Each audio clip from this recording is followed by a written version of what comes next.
DJ Moral Stories।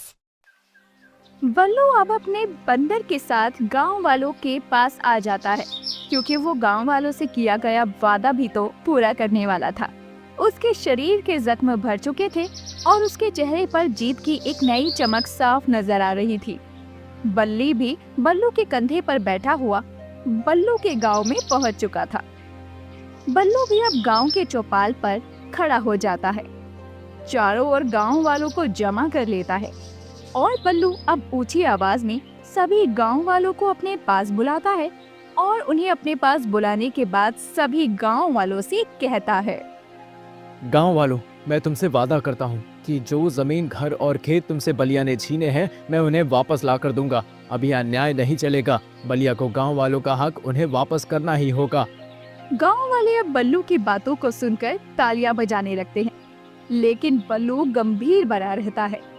उसे पूरा विश्वास था कि वो बुराई के खिलाफ सच्चाई की जीत करके ही दम लेगा, जिसके बाद वो अपने भाई रघु और अपने नन्हे दोस्त बल्ली बंदर को अपने पास बुलाकर कहता है, रघु, बल्ली, हमें बलिया के घर से वो सारे कागज चुराने होंगे जिन पर उसने हमारे गांव वालों की जमीन कब्जा कर रखी है। लेकिन याद रखना, हमें इसे बहुत चतुराई से करना होगा। बल्लू, ये काम तुम इतना आसान समझते हो? क्या ये बहुत मेहनत का काम है? अगर हम पकड़े गए तो बेकार में गांव वालों को भी सजा मिलेगी। गांव वाले तो अभी भी सजा भुगत रहे हैं। अब तो वक्त आ गया है उन्हें उनका हक दिलवाने का। बल्लू बिल्कुल ठीक कह रहा है। हमें ये सब कुछ जल्द से जल्द करना होगा, इससे पहले कि किसी को हमारे इरादों की भनक लगे। रघु और बल्ली भी अब बल्लू की बात पर हामी सर हिलाते हैं। रात होते ही बलिया की हवेली की ओर बढ़ते हैं। गांव वाले ये देखकर बहुत उत्सुक हो जाते हैं। उन्हें उन तीनों के इरादों पर पूरा विश्वास था। उन्हें यकीन था कि बल्लू की अद्भुत शक्तियां कोई न कोई कमाल तो करके ही दिखाएंगी।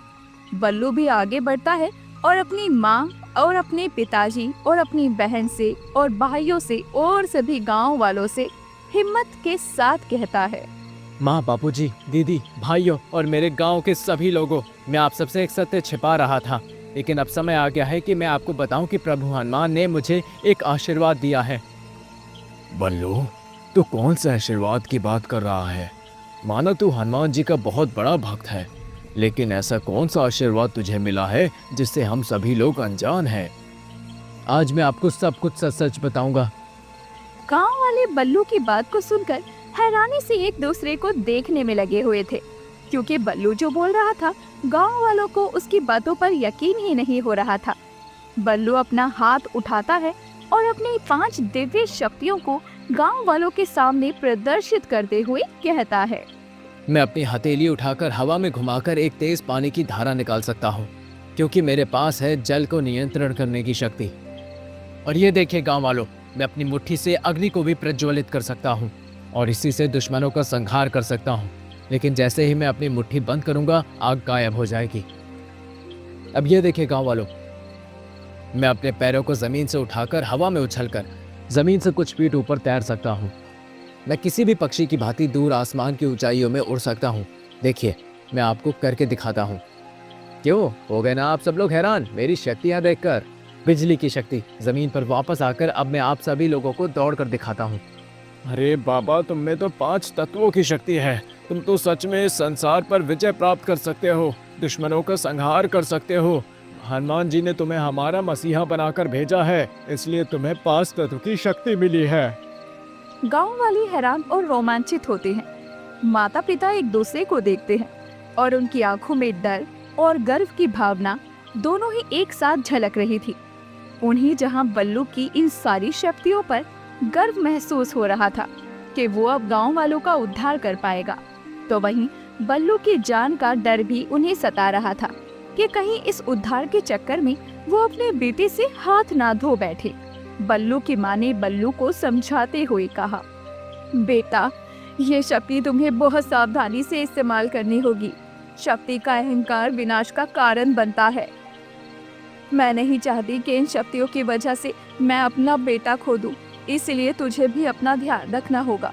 गांव वालों का भला हो ये तो हम सब चाहते हैं, लेकिन मैं अपने बेटे को खो नहीं सकती हूँ।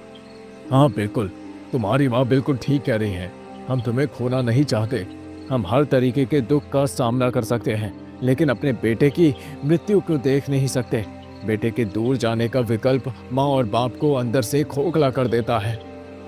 माँ, मैं केवल अन्याय और अधर्म के खिलाफ इसका उपयोग करूंगा। ये शक्ति मुझे अपने गांव और परिवार की रक्षा के लिए मिली है। अब यही सब फिल्मी लाइन ही मारता रहेगा बल्लू, या जो मकसद हम लोगों को हासिल करना है उसको हासिल करने के लिए कदम भी बढ़ाएगा? लेकिन इन सब को दूर से कोई देख रहा था। पास के पेड़ के पीछे बलिया, गजिया, रसिया और शैतान सिंह खड़े होते हैं। उन चारों ने बल्लू को अपनी शक्तियों का इस्तेमाल करते हुए देख लिया था और वो बल्लू की शक्तियों को देखकर बुरी तरह से डर भी गए थे, क्योंकि उन लोगों के पास ये सब शक्तियां जो नहीं थी, उन्हें किसी भगवान ने वरदान नहीं दिया था, क्योंकि वो शैतान का रूप जो थे। वो बल्लू का सामना कर सके इतनी हिम्मत उन लोगों में नहीं थी। उनके चेहरे पर जलन और क्रोध की भावना साफ झलक रही थी। बलिया ने अपने साथियों से बोला, ये लौंडा अब ज्यादा उड़ने लगा है। अगर इसको नहीं रोका तो ये हमें मिटा देगा। इसके पास भले ही शक्तियाँ क्यों ना हो, मगर हमारा सामना नहीं कर पाएगा। हमें किसी भी तरह इसका और उसके परिवार को खत्म करना होगा, वरना वो जल्द ही हमारी जगह इस गांव से छीन लेगा।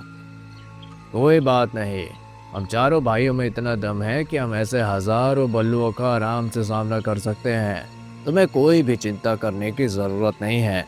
हमें बस जल्दी से जल्दी कोई तरकीब सोचनी होगी।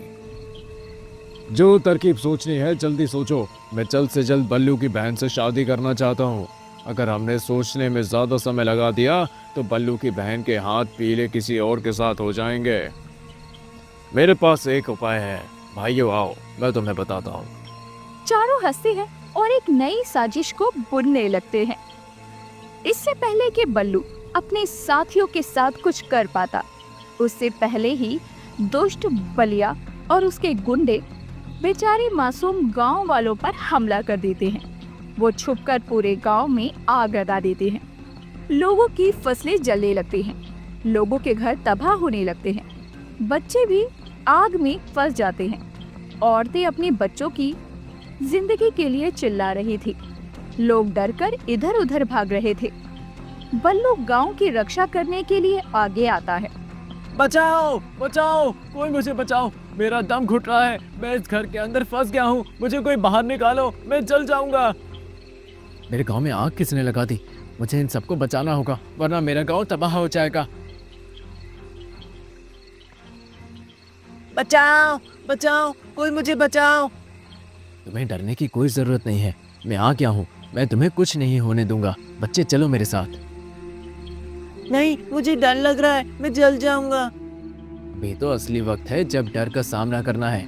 अब अगर डर गए तो जिंदगी से हार जाओगे। चलो मेरे साथ और हिम्मत रखो, मैं तुम्हें कुछ नहीं होने दूंगा। जहां बल्लू एक तरफ आग से लोगों को बचाने की कोशिश कर रहा था, तो वहीं कुछ ही दूर से सब लोगों को बचाने के बाद रघु और बल्लू और बल्ली गांव के लोगों के कागजात चुराने के लिए जाते हैं, क्योंकि सभी गांव वालों को बचाने के बाद उन्हें अपनी अगली चाल को अंजाम जो देना था। रघु और बल्ली छुपकर बलिया की हवेली में घुसते हैं। बल्लू दूर से सब कुछ देख रहा था और बल्लू ने कहा, बस किसी भी तरह जो सोचकर हम यहाँ आए हैं वो हो जाए तो गांव वालों के आधी परेशानियां खत्म हो जाएंगी। जब इस शैतानों के पास गांव वालों की जमीन के कागज भी नहीं होंगे तो ये कानूनी तौर पर उस पर अपना हक भी नहीं जता पाएंगे। रघु चुपचाप दस्तावेजों को खोजने लगता है। दस्तावेज तो यही होने चाहिए, बस मुझे अच्छे से उन्हें ढूंढना होगा। ये रहे दस्तावेज, मिल गए। और सभी जमीनों के कागज निकाल लेता है। लेकिन जैसे ही दोनों बाहर जाने लगते हैं, अचानक बल्ली का पैर एक फद्दे में फंस जाता है और बल्लू कहता है, अरे बाप रे, ये क्या हो गया? मैं कहाँ फंस गया? बल्लू को ये देखकर दूर से झटका लगता है, लेकिन वो शांत रहता है। अरे ये क्या कर लिया तूने? जल्दी वहाँ से निकल। बल्लू, मैं यहाँ फंस गया हूँ, जल्दी कुछ कर, वरना हमारा सारा प्लान खराब हो जाएगा और हम पकड़े जाएंगे। लगता है उन लोगों ने हमारी आवाज सुन ली है और वो लोग इसी तरफ आ रहे हैं। बलिया और उसके आदमी शोर सुनकर अंदर आते हैं। बलिया मुस्कुराता है और बल्लू को पकड़ने का आदेश देता है। आखिर आ ही गया ना ऊंट पहाड़ के नीचे।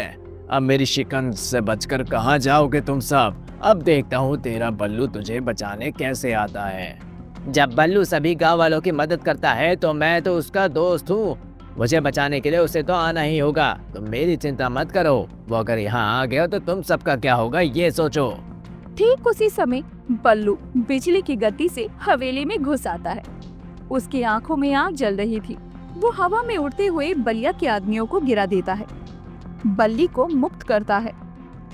अरे ये क्या? इसका मतलब यहाँ पर जो कुछ भी हुआ वो तुम लोगों की सोची समझी साजिश थी। तुम लोगों ने ये सब चाल हम लोगों को फंसाने के लिए चली थी और तुम लोगों को पता था कि यहाँ पर क्या क्या होने वाला है। तुम्हारी इतनी हिम्मत, तुमने हमें मूर्ख बनाया। अरे बलिया, मूर्खों को मूर्ख बनाने की क्या ही जरूरत होती है। वो तो पैदाइशी मूर्ख होते हैं। क्या बोला मूर्ख बंदर? हाँ बलिया, मैंने बल्ली को ही यहाँ फंसने दिया ताकि तू अपने ही जाल में फंस जाए। अब तू देख, तेरा अंत आ गया है। आज तेरा खात्मा मेरे हाथों ही होकर रहेगा। तुमने बेचारे मासूम गांव वालों को जलाकर मारने की कोशिश की और उन पर बहुत अत्याचार किया और अब तेरा अत्याचार खत्म। बल्लू अपनी अग्नि की शक्ति का उपयोग करता है, हवेली में आग लगा देता है। देखते ही देखते हवेली जलने लगती है। बलिया और उसके आदमी भागने लगते हैं, लेकिन बल्लू उन्हें रोक देता है। तुम यहाँ से बचकर कहीं नहीं भाग सकते हो। अब वो निर्दोष गांव वालों को जलाकर मारने की कोशिश की, तब तुम्हें उन पर दया नहीं आई, और आज जब तुम्हारी खुद की हवेली जल रही है तो तुम्हें पछतावा हो रहा है। बल्लू, मुझे माफ कर दो। मुझे अपनी गलती का एहसास हो गया है। मैं सुधर जाऊंगा। अब से मैं कुछ भी गलत नहीं करूंगा। मुझे माफ कर दो। मुझे बहुत बड़ी गलती हो गई है। गांव वाले भी आ जाते हैं और बलिया को पकड़ लेते हैं। नहीं, इसको माफ मत करना। ये शैतान है, शैतान तुमसे माफी मांगेगा और कल वापस अपने असली रूप में आ जाएगा। इस जैसा इंसान कभी नहीं सुधर सकता। नहीं नहीं काका, अगर ये सुधरना चाहता है तो हमें इसको एक मौका जरूर देना चाहिए। हाँ, मैं सभी गांव वालों से हाथ जोड़कर विनती करता हूँ, मुझे एक और मौका दे दो। मैं अब दोबारा ऐसी गलती कभी नहीं करूंगा और एक अच्छा इंसान बनकर दिखाऊंगा। बलिया, यदि तू सच में अपने पापों का पश्चाताप करना चाहता है तो अब गांव की सेवा कर, अन्याय को छोड़ और गांव वालों की मदद कर। तुम जो बोलोगे मैं वही करूंगा। तुम्हारा गुलाम बनकर रहूंगा। बस मेरी जान छोड़ दो। मैं जीना चाहता हूँ, मुझे मत मारो। ठीक है, अगर तुम चाहते हो तो मैं तुम्हें नहीं मारूंगा। मैं तुम्हें एक और मौका देने के लिए तैयार हूँ, लेकिन आज के बाद मुझे और गांव वालों को शिकायत का कोई भी मौका मत देना। बल्लू की जय हो। बल्लू ने हमें बचा लिया। बल्लू ने बलिया को सुधार दिया। दोस्तों, ये तो अभी शुरुआत है। ऐसे ही कई शैतान का अंत अभी करना बाकी है। अब तो या इस गांव में आतंक खत्म होगा या आतंक करने वाले। बलिया हाथ जोड़कर गांव वालों से माफी मांगता है और उसी दिन से गांव की भलाई के लिए काम करना शुरू करता है। गांव में शांति आ जाती है। बल्लू और बल्ली हनुमान जी के मंदिर में जाकर नतमस्तक होते हैं और गांव के सच्चे रक्षक भी बन जाते हैं।